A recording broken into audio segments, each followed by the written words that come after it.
Aujourd'hui, on va faire une première vidéo sur les soustractions. Alors tu vas voir qu'en quelque sorte, la soustraction est reliée à l'addition. Donc tu sais ce que c'est qu'une addition, on va commencer par se rappeler ce que c'était. Donc on sait par exemple que 2 plus 3, c'est égal à 5. 2 plus 3, c'est égal à 5. Et on avait vu plusieurs façons d'interpréter cette addition. La première, c'était de prendre des objets. Donc ici, on a, disons, deux billes, une bille et deux billes. Et si j'ai deux billes et que j'en ajoute trois, je peux dessiner les trois billes que j'ajoute. Voilà. Et additionner, en fait, ça revenait à considérer toutes les billes ensemble. Donc ici, c'est comme si je considérais non pas 2 et 3 séparément, mais c'est comme si je les considérais comme ça ensemble. Donc tu vois que là, j'ai tracé un ensemble. En fait, on n'a pas vraiment besoin de ça. C'est juste pour se représenter mentalement les choses. Mais en tout cas, on avait une interprétation de l'addition comme ça, en termes d'objets, en dessinant des objets. Et maintenant, on va voir ce que c'est qu'une soustraction. Donc par exemple, je vais faire cette opération-là, 5 moins 3. 5 moins 3.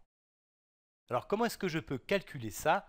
En fait, soustraire, ça veut dire enlever. Donc ce que je peux faire, c'est exactement de la même manière, je peux utiliser des objets. Donc je vais partir de ce 5. 5, je peux le représenter comme 5 billes. Voilà, donc je vais dessiner mes 5 billes. 1, 2, 3, 4, 5. Et faire 5 moins 3, ça revient à enlever 3 billes. Donc ce que je peux faire, c'est tout simplement enlever 3 billes, n'importe lesquelles. Donc j'enlève, disons, celle-là, celle-là et celle-là. Et ce qui me reste, c'est ces deux billes qui sont là. Et donc la soustraction 5 moins 3, eh bien, elle est égale à 2. Puisque si je pars de 5 objets, 5 billes, et que j'en enlève 3, eh bien, il m'en reste 2.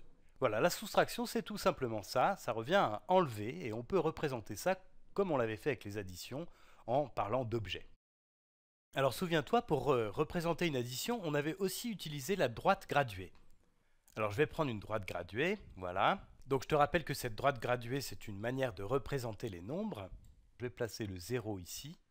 Et plus on se déplace vers la droite, plus les nombres sont grands. Donc ici c'est le 1, ici c'est le 2, ici c'est le 3, ici c'est le 4, ici c'est le 5, ici le 6, le 7, le 8, le 9 et ainsi de suite. Bon, si tu ne te souviens pas très bien de cette droite graduée, je t'engage vraiment à aller regarder les vidéos sur la Khan Academy là-dessus parce que c'est vraiment un outil très pratique et on va l'utiliser très très souvent. Et en tout cas, ce qu'on avait vu pour l'addition, c'est que faire cette addition-là, 2 plus 3, ça consistait à partir du nombre 2, puisqu'au départ on a 2, et ensuite on va ajouter 3. Alors quand on ajoute quelque chose, eh bien c'est assez facile de comprendre qu'on va avoir plus qu'avant. Si au départ j'ai 2 billes et que j'en m'en donne 3, eh bien ce que j'ai à la fin c'est plus de billes. Donc finalement quand on additionne, on se déplace vers la droite, vers les nombres plus grands. Donc là, ce que je vais faire pour ajouter 3, j'ajoute déjà une bille, puis une deuxième bille, puis une troisième bille, et je me retrouve ici. Et ici, c'est bien le nombre 5. Voilà, donc ça c'était notre manière de représenter l'addition sur la droite graduée. Ce qui est important de bien comprendre, c'est que quand on additionne, on se déplace vers la droite, on part de 2 et on arrive à 5, qui est plus grand, on se déplace vers la droite. Et maintenant, on va essayer de représenter la soustraction avec cette droite graduée aussi. Donc je vais prendre une autre droite graduée. Ici, je vais mettre le 0. Et puis, je vais essayer d'interpréter cette soustraction-là. Ce qu'on sait, c'est qu'on part du nombre 5 et qu'on doit enlever 3. Donc, je vais déjà placer le nombre 5. Là, c'est le 1, là, c'est le 2, là, c'est le 3, le 4, le 5, le 6, le 7, et ainsi de suite. Donc, moi, je pars de 5 objets. 5 objets, c'est ici.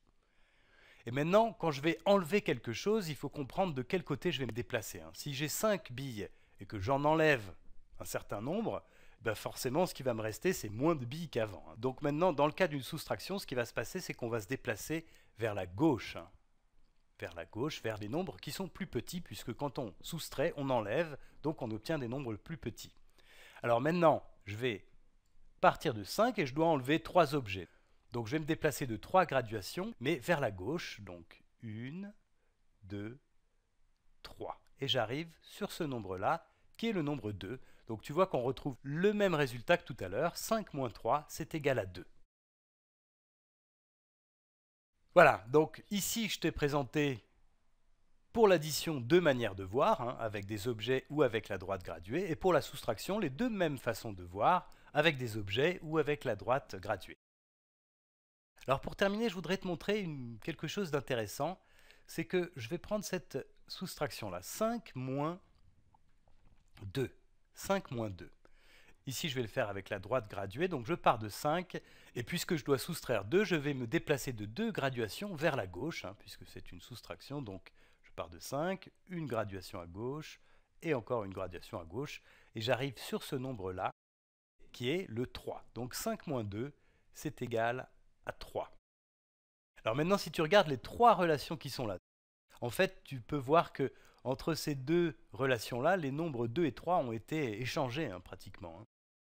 Et en fait, ça, c'est parce que 2 plus 3 est égal à 5. Voilà, ça, c'est le lien fondamental qu'il y a entre la soustraction et l'addition. Et ne t'inquiète pas, on reviendra là-dessus plusieurs fois. Et je suis sûr que tu comprendras ça sans problème. À bientôt!